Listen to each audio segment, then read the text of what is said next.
Guys, I'm in here hanging out with my rustic ladder shelf and potentially awful saws.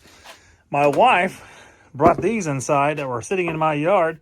These are Irwin Snips. Now, Irwin Snips, they're pretty good. I'm going to bring these suckers back to life and make them brand new. I'm going to bring you guys along for the ride. Step one, bench grinder.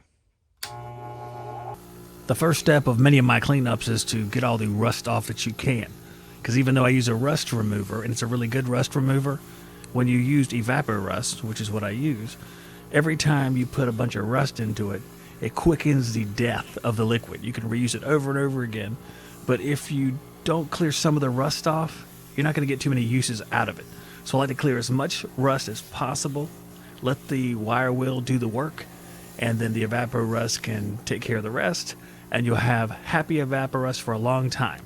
Not that mine looks that good, as you'll see in a moment. I cleared off a lot of the rust. There's some there. They move, which is good. That means they'll move again. Just need to get the rest of that rust off, get them cleaned up, get them oiled up, and I bet they'll be good as new.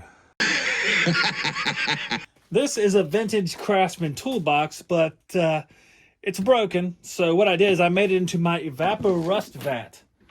Inside, there is Evapor-Rust. And Evapor-Rust is an agent that cleans the rust off of tools.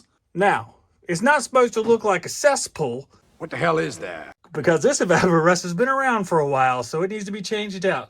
It's even got tags from the other tools that came off, you know, in Star Wars, when that thing came out of the garbage compactor. Excuse me? This is what this looks like here. So I'm going to drop those in there.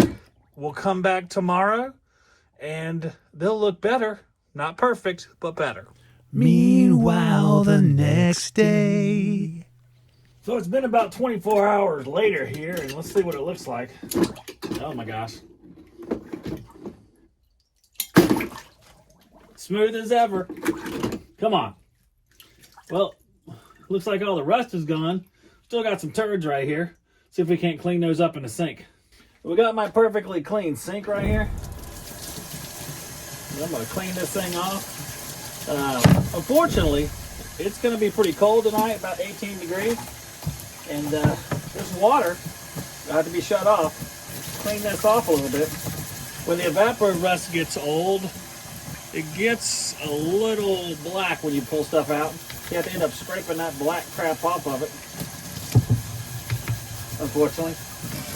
There we go. Started moving just fine. That's good. I don't have much Dawn left here with all the oil spills I clean up. I don't think so, Tim. Put them on this like little wire brush. Need something with some stank on it so I clean all that crap off of there.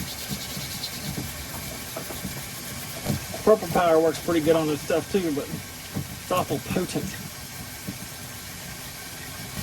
Hit this one more time too.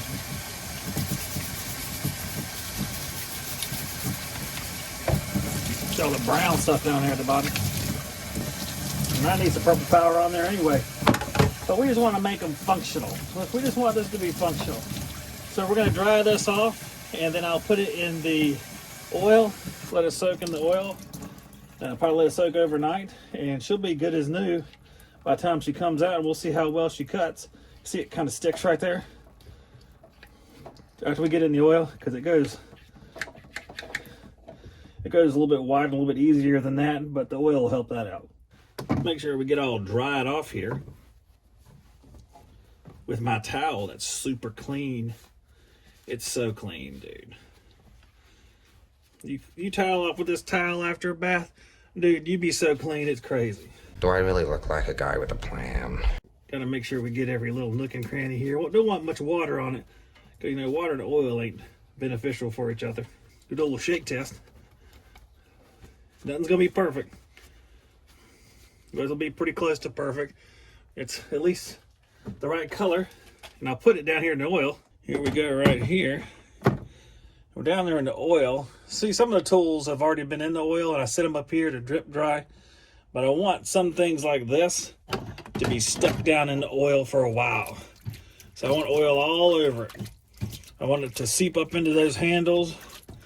I want it to clean out all these joints here. Get all that crap out and lubricate them so they move very freely. So we come back here in the morning. I'll take it out and let it sit up here on the rack, and then we'll be right as rain. One more day passes by. Looks like we got ourselves a oiled up Irwin here. Just got to wipe it down, and we'll try cutting some sheet metal with it to see if it's still good to go or needs additional assistance. One thing we can already see is that they move freely here, at least, because the oiling really helps. You can see a little bit more of that rust comes out of the joints whenever you start moving them. Sometimes you got to wipe them down again, but it's always good to keep them oiled either way. See this metal sheet right here? You guys ever had an idea before? Well, I bought these things with an idea that I was going to use these as some sort of peg hook deals, and they actually work pretty good, but they're really flimsy, so it didn't work out because they're from the Dollar Tree. And as you know, Dollar Tree doesn't sell quality sheet metal. But it does offer us a fine chance to try to see how well we can cut through this quality sheet metal with our Snips, which looks like it's going to be no problem.